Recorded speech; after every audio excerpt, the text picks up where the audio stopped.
नमस्कार दोस्तों एक और नए वीडियो में आप सभी का बहुत बहुत स्वागत है। दोस्तों EPS 95 मिनिमम पेंशन बढ़ोतरी को लेकर के कुछ लेटेस्ट अपडेट निकल कर आ रहे हैं। आइए जानते हैं क्या है लेटेस्ट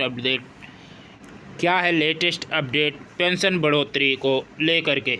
EPS 95 पेंशन बढ़ोतरी के मुद्दे पर दिल्ली में NAC के राष्ट्रीय महासचिव बीरेंद्र सिंह राजावत जी पहुँचे और वहां पर बीजेपी ऑफिस में संपर्क किए। 26 सितंबर 2024 को बीजेपी के राष्ट्रीय सचिव अरुण सिंह जी से मुलाकात की गई और उन्हें ज्ञापन भी प्रस्तुत किया गया। और वहीं दूसरे राष्ट्रीय सचिव विनोद तावड़े जी से मुलाकात की गई, जो कि महाराष्ट्र से राज्यसभा के सांसद हैं। महाराष्ट्र में EPS 95 पेंशन मुद्दे की पूरी जानकारी उन्हें है। उनसे मुलाकात कर बताया गया कि महाराष्ट्र के चुनाव से पहले पेंशन बढ़ोतरी होना जरूरी है, क्योंकि पेंशनरों में बहुत ज़्यादा रोष भरा हुआ है। माननीय सांसद महोदय ने कहा कि हमें पता है कि महाराष्ट्र में EPS 95 पेंशन बढ़ोतरी का मुद्दा कितना ज़्यादा हावी है। दोस्तों, माननीय सांसद महोदय जी ने कहा कि हमने काफ़ी प्रयास भी किए हैं। पार्टी स्तर पर राष्ट्रीय सचिव राधा मोहन दास जी कार्रवाई कर रहे हैं। मैं आपको उनसे मुलाकात करवाता हूं। उनके कहने पर NAC की टीम ने राज्यसभा के सांसद डॉक्टर राधा मोहन दास अग्रवाल जी से मुलाकात कर पेंशन बढ़ाने के संबंध में बीरेंद्र सिंह राजावत जी ने बातचीत भी की।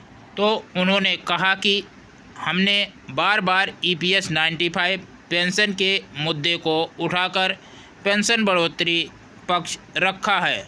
इस पेंशन बढ़ोतरी के मुद्दे पर हमने काफ़ी स्टडी भी की है। गोरखपुर NAC सम्मेलन में भी मैंने विस्तार पूर्वक जानकारी दी थी। मैं आपका यह काम ज़रूर कराऊंगा, इसलिए आप लोग हमारे संपर्क में बने रहें। दोस्तों, आपको बता दें कि डॉक्टर राधा मोहन दास जी NAC के गोरखपुर सम्मेलन में मुख्य अतिथि के रूप में शामिल हुए थे। तो उन्होंने इतने कम पेंशन पर अफसोस जाहिर किया था और उन्होंने कहा था कि EPS 95 मिनिमम पेंशन 7,500 रुपये तक दिलाने का वादा भी किया था। और ये भाजपा के सांसद होते हुए भी राज्यसभा के सामने 2 बार पेंशन बढ़ोतरी के मुद्दे को उठाया है। दोस्तों, NAC के राष्ट्रीय महासचिव बीरेंद्र सिंह राजावत जी ने माननीय सांसद महोदय से कहा कि आपने प्रयास जरूर किए, लेकिन परिणाम नहीं मिला है। महाराष्ट्र चुनाव से पहले पेंशन बढ़ोतरी होना बहुत ही ज़रूरी है।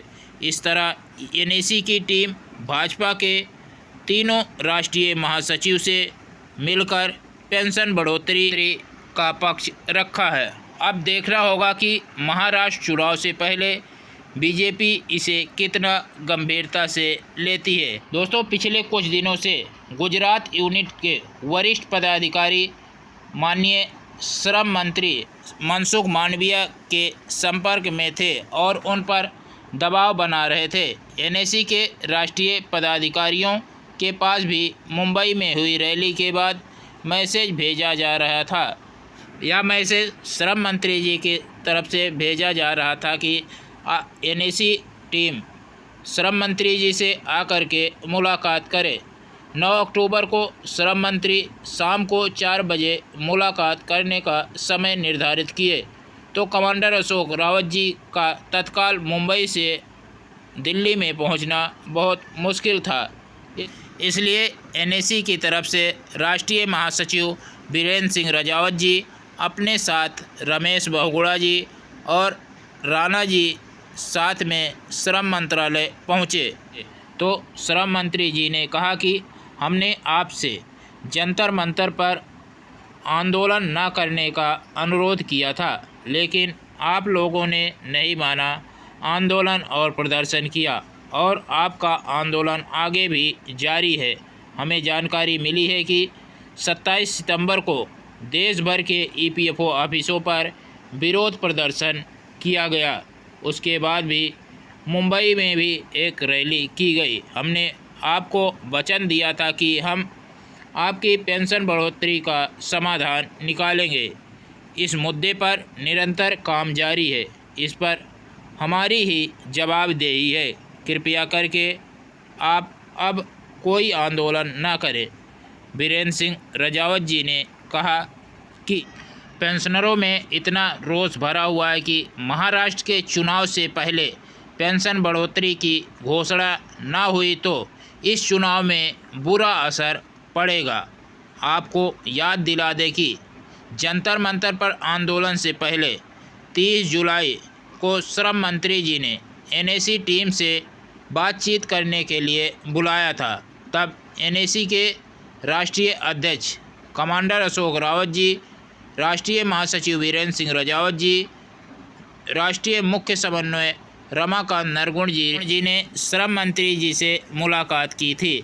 तब उन्होंने 31 जुलाई को जंतर मंतर पर होने वाले प्रदर्शन को रोकने का अनुरोध किया था और यह भी कहा था कि हम आपका काम बहुत जल्द करेंगे। इसी आश्वासन के कारण कमांडर अशोक रावत जी ने केवल एक ही दिन का आंदोलन किया था, आगे के आंदोलन को स्थगित कर दिया था।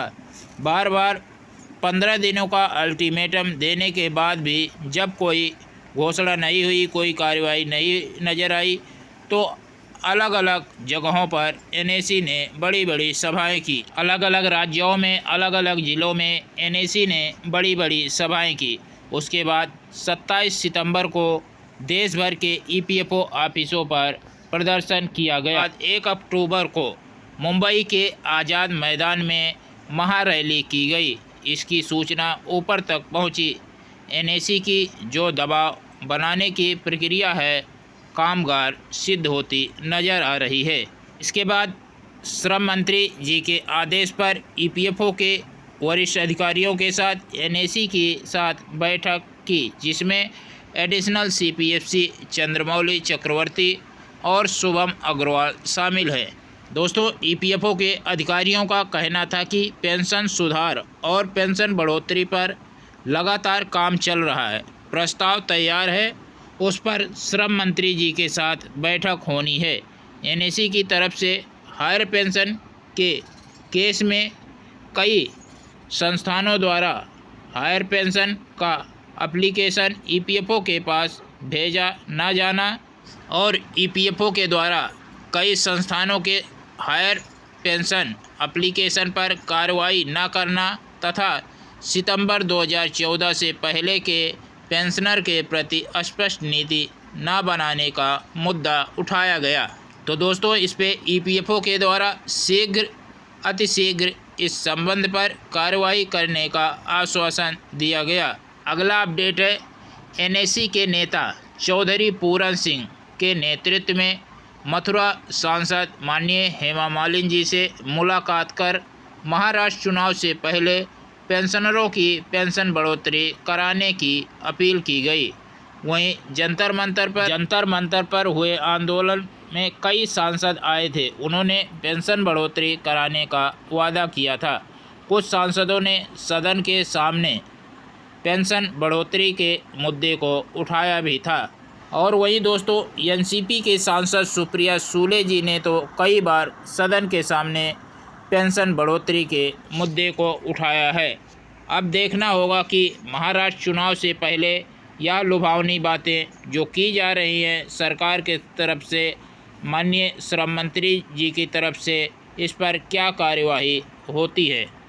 तो दोस्तों, अब देखना होगा कि महाराष्ट्र चुनाव से पहले ईपीएस 95 पेंशनधारकों की पेंशन में बढ़ोतरी की जाती या सरकार झूठे आश्वासन दे रही है। दोस्तों, यह वीडियो या जानकारी पसंद आई तो वीडियो को लाइक करेंगे। इस चैनल पर नए हैं तो चैनल को सब्सक्राइब कर लेंगे। मिलते हैं नेक्स्ट वीडियो में, के लिए धन्यवाद। जय हिंद, जय भारत।